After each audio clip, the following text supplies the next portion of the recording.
Welcome to Young Money with Tracy Bissett, the advice show for young millionaires in the making.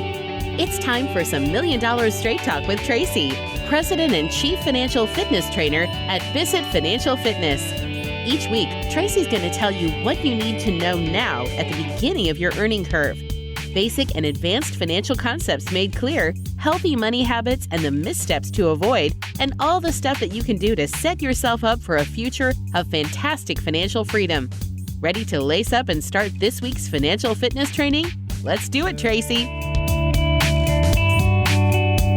Welcome to the Young Money Podcast. I'm so glad you are joining me today for episode 137, How to Manage and Negotiate with Creditors, Those People You Owe Money.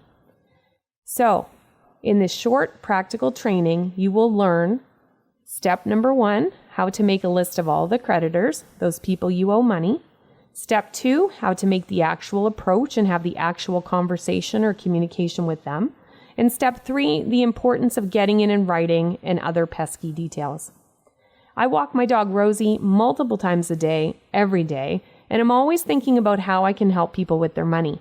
It's not something that consumes my thoughts, but more so always at the back of my mind. I was having a conversation with a friend and was telling her that I had just contacted my auto insurer to reduce my premiums since I'm working from home. I had just suggested that she do this too to save money, and she said, "That's a good idea, Tracy, but I don't know how to do that." It hit me. I was offering up a solution and have been over the last few episodes focused on helping you manage your financial position through this global pandemic, but may have been moving too quickly over the how. So that's what today's episode is all about. So let's set the stage. Some of you may be working harder than ever or at a reduced pace or not at all. You're likely at home and have had some time to think about your money situation, which is probably front and center. You may be finishing off your semester at a distance. If you've been listening to the show, you may have taken my advice and created a budget based on your current situation, or may just know that you can't afford everything you've signed up for in your life. If any of these situations is you and you are looking for ways to help reduce your expenses, I am here to do that. So my overarching advice before we dive in: pay any bills you still can afford to if you are using the service. For instance, if you can pay your rent, you should do so. Your landlord may be facing the same hardship as you. If you can no longer go to the gym, by all means, arrange to put your payment on hold or cancel your membership. Depending on your arrangement, the details are going to vary. Please remember to take care of yourself, but not to take advantage of the situation. So let's dive in. So step number 1, make a list of all your creditors, those people you owe money. So before we can decide who to approach, we need to know who are all the people we are supposed to pay. So let's make a list of all the people and organizations you owe money to. If you've made a budget, pull it out and start looking through your expenses. If you haven't thought about it yet, let's walk through it together. And the easiest thing that can help you is to look at your bank and credit card statements at those bills that you already pay. Who do you have formal written arrangements with? Do you have an overdraft, line of credit, maybe a mortgage, student loan, credit card, any kind of formal agreement with a financial institution? Maybe you've got a payday loan or a car loan, maybe some other consumer loan or consolidation loan. I've just rhymed these off all together because those are the ones that are likely going to have formal agreements. Gym membership as well probably has a formal agreement. Let's start thinking about your living situation. What are all the bills you need to pay? So rent, potentially property taxes, maybe lawn maintenance or condo fees, internet. And think about all this time you're now spending at home. Are you going to have overages on your Wi-Fi? Do you need to arrange for unlimited Wi-Fi?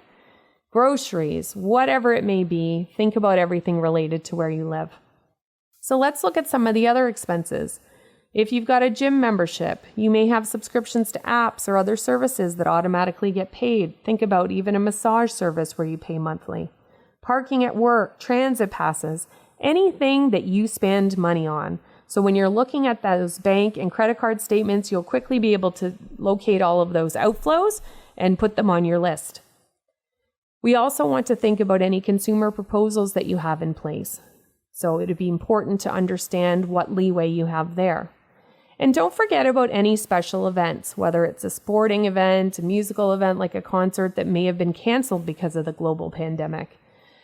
For anybody who's been listening to the show, you know how much I love concerts. And I had an awesome summer season that was all organized.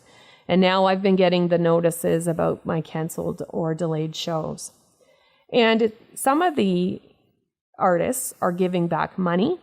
Some of them are saying that they will give me credits, or it will be for a future dated show. And so you need to look into things.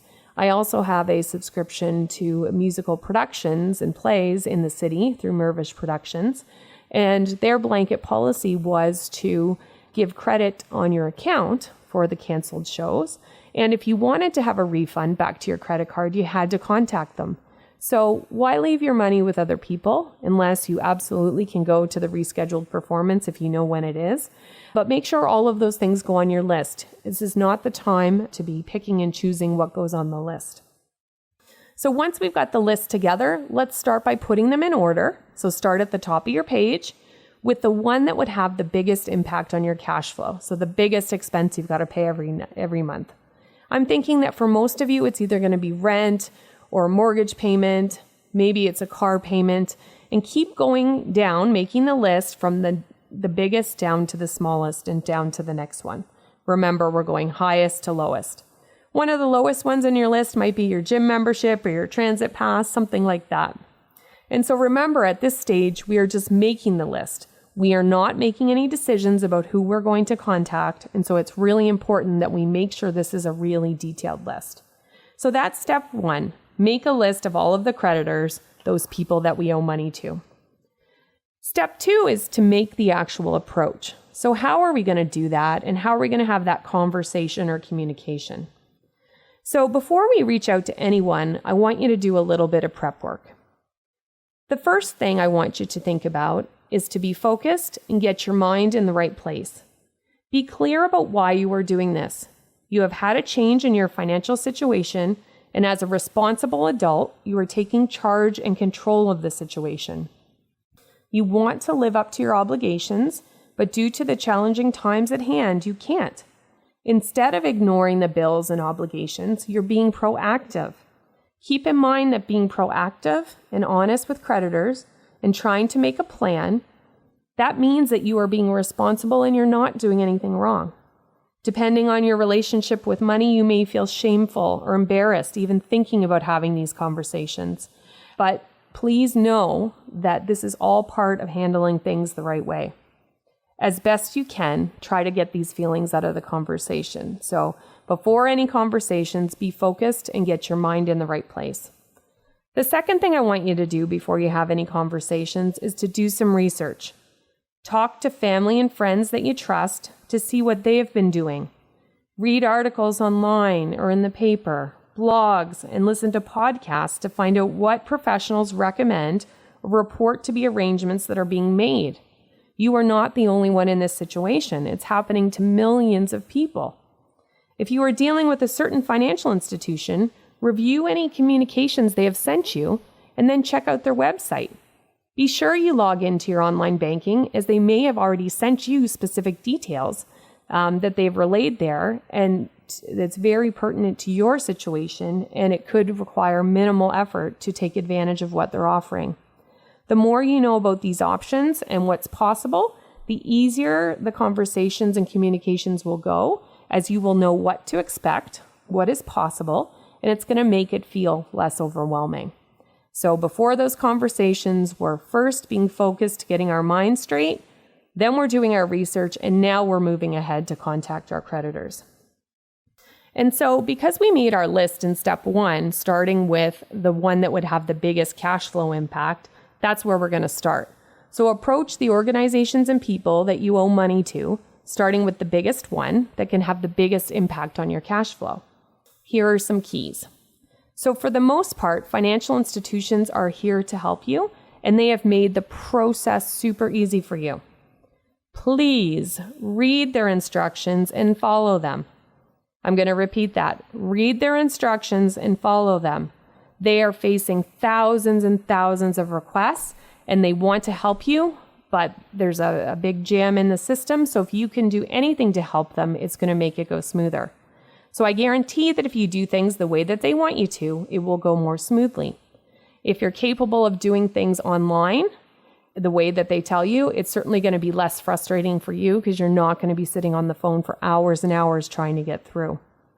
Leave the phone and the in-person solutions to those who are unable to do things online.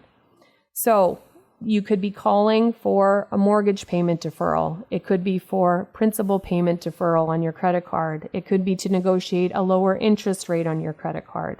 So all of these things are possible, and you'll only know what's possible by talking to them for your particular situation.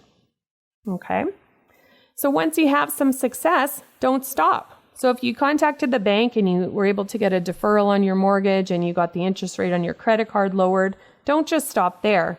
Just because you may have secured that doesn't mean you shouldn't be also pursuing that reduction in auto insurance, maybe pausing your transit pass payment or your gym membership.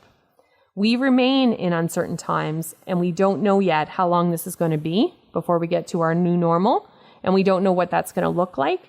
So anything you can do to conserve cash or reduce your expenses today, you should do. Remember that you aren't doing anything wrong. You're simply taking control of your financial situation. Now, I've put a link in the show notes to an episode with Olga Kirschenbaum, and that is episode 115, where she talks about her money guide. Olga is a wealth of information, and in that episode, she gives you more tips for dealing with creditors and actually gives you a script that you can use when you're talking to them. So take advantage of all of these resources to help you. So that was step 2. That was us all around making the actual approach, how we're going to do it and how we're going to have those communications. And the key being that we're going to do it in the way that our creditors want us to make it easier for them. Step number 3 is get it in writing and some other details we need to know.